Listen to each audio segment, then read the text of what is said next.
व्यासाय विष्णुरूपाय व्यासरूपाय विष्णवे नमो वै ब्रह्मनिधये वासिष्ठाय नमो नमः। कूजन्तं राम रामीति मधुरं मधुराक्षरम् आरुह्य कविताशाखां वन्दे वाल्मीकिकोकिलं।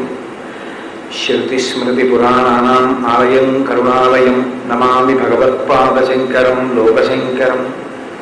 वागर्धाविव सम्पृक्तौ वागर्धप्रतिपत्तये जगतः पितरौ वन्दे पार्वती परमेश्वरौ। सूक्तिं समग्रयितुनः स्वयमेव लक्ष्मीः श्रीरङ्गराजमहिषीमधुरैः कटाक्षैः वैदग्ध्यवर्णगुणकुम्भनगौरवैर्यां कण्डूलकर्णकुहराः कवयोधयन्ति। हैमोद्भपुण्ड्रमजहन्मकुटं सुनासं मन्दस्मितं मकरकुण्डलचारुगण्डं बिम्बाधरं बहुलदीर्घकृपाकटाक्षं श्रीवेङ्कटेशमुखमात्मनिसन्निधत्ताम्।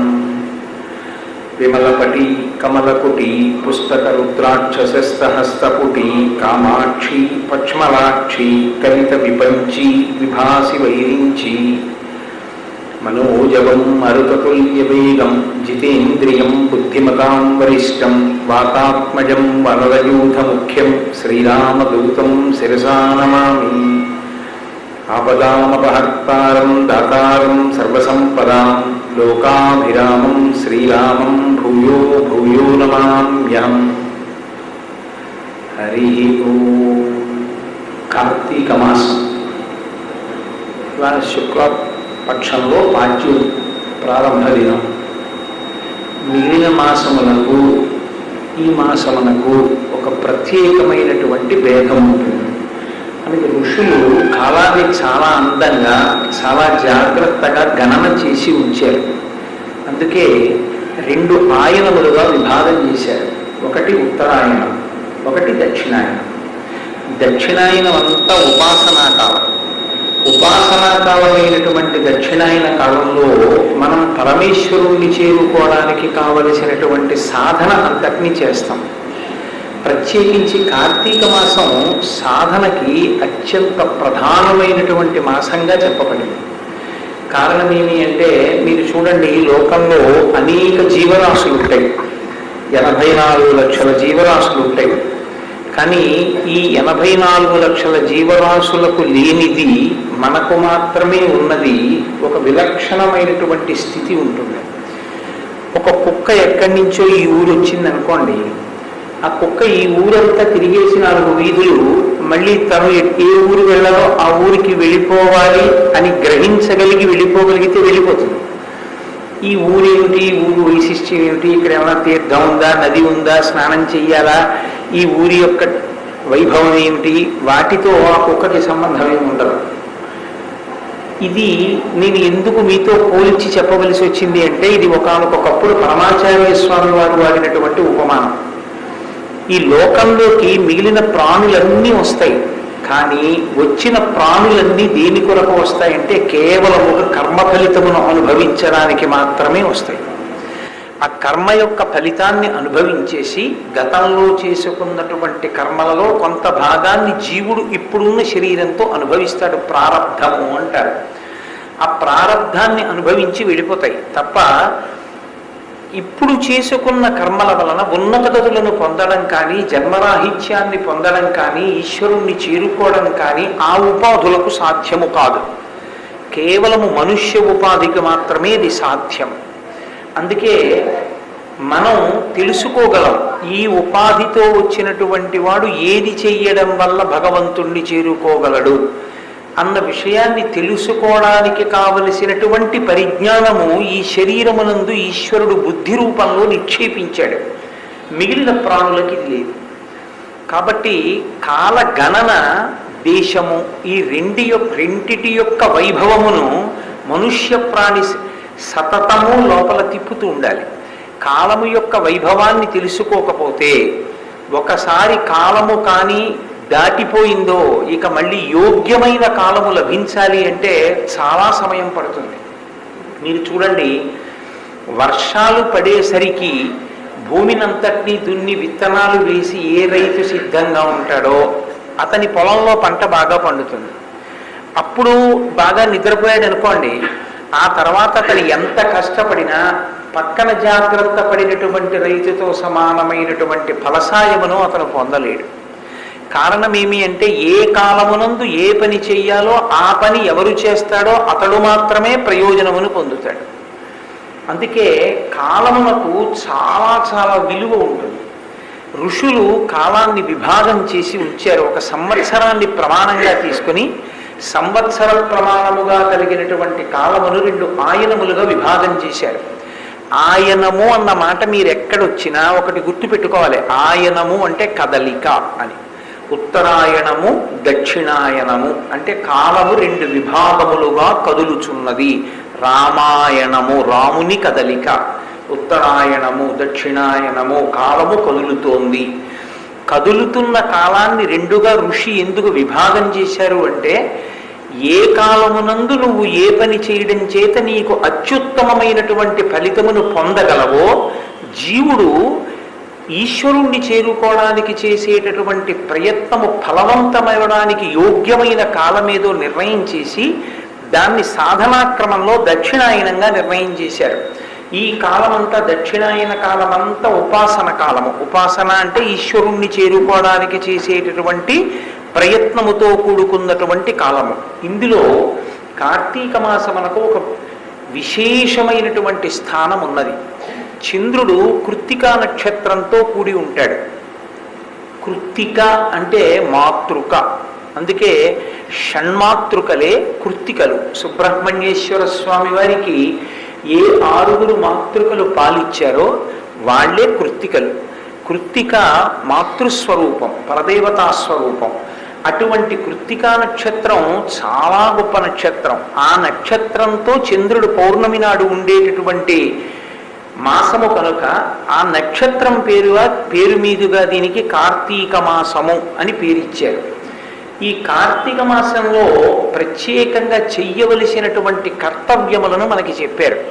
మళ్ళీ ఋషి యొక్క గొప్పతనం ఎక్కడుంటుందంటే యోగ్యమైన కాలమును ఒక నెలగా విభాగం చేసి ఆ నెలని శుక్లపక్షము కృష్ణపక్షము అని మళ్ళీ 2 పక్షముల కింద విభాగం. మళ్ళీ శుక్లపక్ష కృష్ణపక్షాల్లో తిథి విభాగం. ఒక్కొక్క తిథి, శుక్లపక్షం 15 తిథులు, కృష్ణపక్షం 15 తిథులు. శుక్లపక్ష 15 తిథులలో ఏ తిథి నాడు ఏ పని చెయ్యాలి, ఏ పని చేయడం వల్ల మీరు ఎక్కువ ప్రయోజనాన్ని పొందగలిగేటటువంటి అవకాశం ఉంటుంది, ఈ విషయాన్ని మనకి ఋషులు నిర్ణయం చేసి మనం తరించడానికి కావలసిన రీతిలో ఆ కార్యక్రమ పరంపరనంతటినీ కూడా మనకు అందజేశారు. ఇందులో ప్రత్యేకించి మనకి కార్తీక మాసంలో 3టిని సర్వదా జ్ఞాపకం పెట్టుకుని అనుష్ఠించవలసింది అని చెప్పారు. ఒకటి, ఈ కాలమునందు కార్తీక మాసమంతా కూడా శివకేశవ అభేదమైనటువంటి పూజా కార్యక్రమాన్ని చెయ్యాలి. ఈ నెలలాళ్లే కాదు, యథార్థమునకు ఉపాసనలో ఈ నెలలో మొదలుపెట్టినటువంటి ఈ ఉపాసన ఉత్తరాయణం వేళటికి ఫలించాలి. అది బాగా మనసులో ఫలవంతము కావాలి. ఇది శివకేశవ అభేద స్థితిని పొందడం ఉపాసన యందు. ఇద్దరూ ఒక్కటే అన్న భావనని బాగా మనసు యందు ఊర్చుకోవడానికి ఈ మాసాన్ని, ఈ మాసంలో చేసేటటువంటి అనుష్ఠానాన్ని సాధనంగా తీసుకోవలసి ఉంటుంది. రెండవది, దీపమును వెలిగించడం. మిగిలిన నెలల్లో కూడా దీపం వెలిగిస్తారు. అసలు దీపం వెలిగించకుండా ఇల్లు ఎప్పుడు ఉండదు. కానీ ఈ నెలలో వెలిగించేటటువంటి దీపానికి ఒక ప్రత్యేక ప్రతిపత్తి. అందుకే కార్తీక దీపము అని పిలుస్తూ ఉంటారు. ఆకాశ దీపము అని దేవాలయాలన్నిటిల్లోనూ కూడా దీపం పెట్టడానికి అత్యంత ప్రాధాన్యత. మీరు ఒక విషయాన్ని జాగ్రత్తగా గమనిస్తే శివాలయంలో ఉండేటటువంటి ఉత్సవాలకి వేరు తిథులు ఉంటాయి, విష్ణువాలయంలో చేసేటటువంటి ఉత్సవాలకి తిథులు వేరుగా ఉంటాయి. ఒక మహాశివరాత్రి వచ్చిందనుకోండి, శివాలయంలో జరిగినంత ఉత్సవం విష్ణువాలయంలో జరగదు. అంత మాత్రం చేత నా ఉద్దేశ్యం శివకేశవులు వేరుని కాదు, కానీ ఈ స్వరూపంగా జరిగినటువంటి ఉత్సవం, ఈ స్వరూపానికి జరిగిన ఉత్సవం విష్ణు స్వరూపానికి ఆ కాలమునందు ఉండదు. మహాశివరాత్రి నాడు విష్ణు స్వరూపానికి విశేష ఆరాధన ఉండదు. అదే ముక్కోటి ఏకాదశి వచ్చిందనుకోండి, విష్ణు స్వరూపానికి ఉన్న ఆరాధన శివస్వరూపానికి ఉండదు. శివాలయంలో కన్నా విష్ణువాలయంలో ఎక్కువగా ఆరాధన జరుగుతుంది. కార్తీక మాసంలో వచ్చేటటువంటి పౌర్ణమి తిథి వచ్చిందనుకోండి, ఏ ఆలయంలో ఎక్కువ జరుగుతుంది? రెండు ఆలయాల్లోనూ సమానంగా జరుగుతుంది. శివాలయాల్లో ఎన్ని దీపాలు పెడతారో విష్ణు ఆలయాల్లో అన్ని దీపాలు పెడతారు. శివాలయానికి ఎంతమంది పెడతారో విష్ణు ఆలయానికి దీపోత్సవము అని కార్తీక మాసంలో పెట్టేటటువంటి దీపం, ప్రత్యేకించి పౌర్ణమి తిథి నాడు వెలిగించేటటువంటి దీపం చాలా చాలా ప్రశస్తమైనది. ఆ పౌర్ణమి నాడు వచ్చేటటువంటి ఉత్సవం శివకేశవుల ఆలయాలలో సమాన స్థాయిలో జరుగుతుంది తప్ప ఇక్కడ ఎక్కువ జరగడం అక్కడ తక్కువ జరగడం ఇలా ఏముండదు. ఆకాశ దీపము అని వెలిగిస్తారు. ఈ నెల ప్రారంభం నుంచే కార్తీక మాసం వచ్చింది అంటే సాయంకాలం ఆకాశ దీపం వెలిగించి ధ్వజస్తంభానికి పైకెత్తుతారు.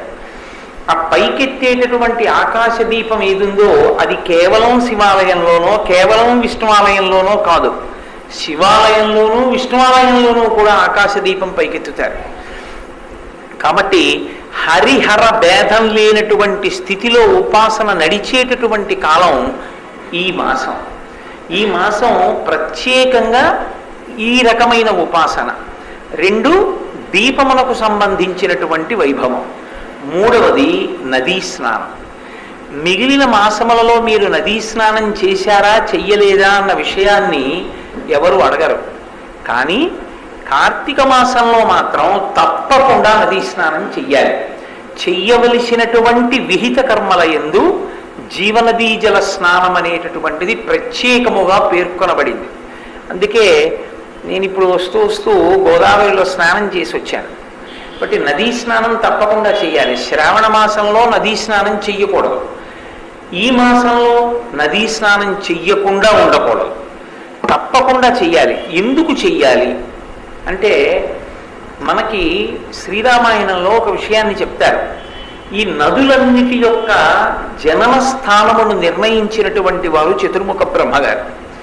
ఏ నది ఎక్కడ పుట్టాలో నిర్ణయించి, ఏ నది ఎటువైపుగా ప్రవహించి ఏ ఏ ప్రాంతముల గుండా ప్రవహించి వెళ్ళి సముద్రములో కలవాలో ఆయన నిర్ణయం చేశాడు. సృష్టి ఆది యందు నది ఆ మార్గంలోనే ప్రయాణించి వెళ్ళి సముద్రంలో కలుస్తుంది.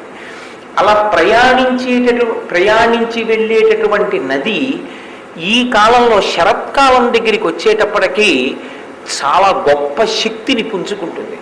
ఎందుచేత అంటే శరత్కాలం మనకు ఒక లక్షణం ఉంటుంది. మనం ఆశ్వీజ మాసం నుంచి శరత్కాలం ప్రారంభం, ఆశ్వీజ కార్తీక మాసములు రెండు శరత్కాలం అనే పిలుస్తాం. ఇందులో ఆశ్వీజ మాసం దగ్గరికి వచ్చేటప్పటికి పరిణితి చంద్రుడు ఆకాశంలో కనపడతాడు. ఆ చంద్రుణ్ణి, ఆశ్వీజ మాసంలో ఉన్నటువంటి పౌర్ణమి చంద్రుణ్ణి మాత్రమే పరిణితి చంద్రుడు అని పిలుస్తారు. శరచంద్రగాత్రం అని పరమశివుడికి పేరు. తెల్లగా వెలుగులు కురిపించేస్తుంటాడు. హంసో యథా రజత పంజరస్థ అంటారు వాల్మీకి మహర్షి రామాయణంలో. వెండి పంజరంలో పెట్టినటువంటి తెల్లని హంస ఎలా ఉంటుందో అలా ఉంటాడు. అంత గొప్ప స్థితిలో ఉండేటటువంటి చంద్రుని యొక్క కాంతులను నదీ జలాలు పుచ్చుకుంటాయి. పైగా ఆషాఢ మాసంలోనూ శ్రావణ మాసంలోనూ కూడా వర్షములు విశేషంగా పడిన కారణం చేత తమ ఒడ్లని ఒరుసుకుంటూ నదులు ప్రవహిస్తాయి. అథవా కొన్ని ప్రాంతముల యందు నదీ తీరములను దాటి పైకెక్కి ప్రవహిస్తాయి. ఈ ప్రవహించడంలో ఏమవుతుందంటే అవి రాత్రికి రాత్రి ప్రవాహం ఉద్ధృతిని పొందితే పుట్టల నుంచి ప్రవహిస్తుంది. పుట్టలలో ఉన్న పాములు, విషక్రిములు మొదలైనవి నీటిలోకి చేరుతాయి. నీటిలోకి చేరి అవి ఎలా తీరం చేరుకుందామా అన్న తాపత్రయంలో విషాన్ని చిమ్ముతూ పెడతాయి. నదీ జలములు విషపూరితములయ్యే అవకాశం ఉంటుంది. పైగా చాలా బురదతో కూడుకుని ఉంటాయి నదీ జలాలు. చీకట్లో వెళ్ళి నదీ స్నానం చేస్తే ఎవరు ఏ ప్రమాదకరమైనటువంటి పరిస్థితికి లోనవుతారో ఎవరికీ తెలియదు. అందుకే ప్రత్యేకించి శ్రావణ మాసంలో నదీ స్నానం అనేటటువంటి దాన్ని మన ఋషులు నిషేధించారు. శ్రావణ మాసంలో నదీ స్నానం చెయ్యడానికి వీల్లేదు. కార్తీక మాసంలో నదీ స్నానం చెయ్యకుండా ఉండడానికి వీల్లేదు. ఎందుచేత? శరత్కాలం దాటేటప్పటికీ నీటికి ఒక ప్రత్యేక లక్షణం వస్తుంది. ఏమా ప్రత్యేక లక్షణం అంటే ఆశ్వీజ మాసం యొక్క కృష్ణపక్షం చిట్ట చివరి రోజు అమావాస్య. ఏ నెలకైనా అమావాస్య. కానీ ఆశ్వీజ మాసం చిట్ట చివర వచ్చేటటువంటి అమావాస్యకి ఒక ప్రత్యేకమైనటువంటి శక్తి ఉంది. ఏమిటా శక్తి అంటే తైలే లక్ష్మీ జలే గంగా అని.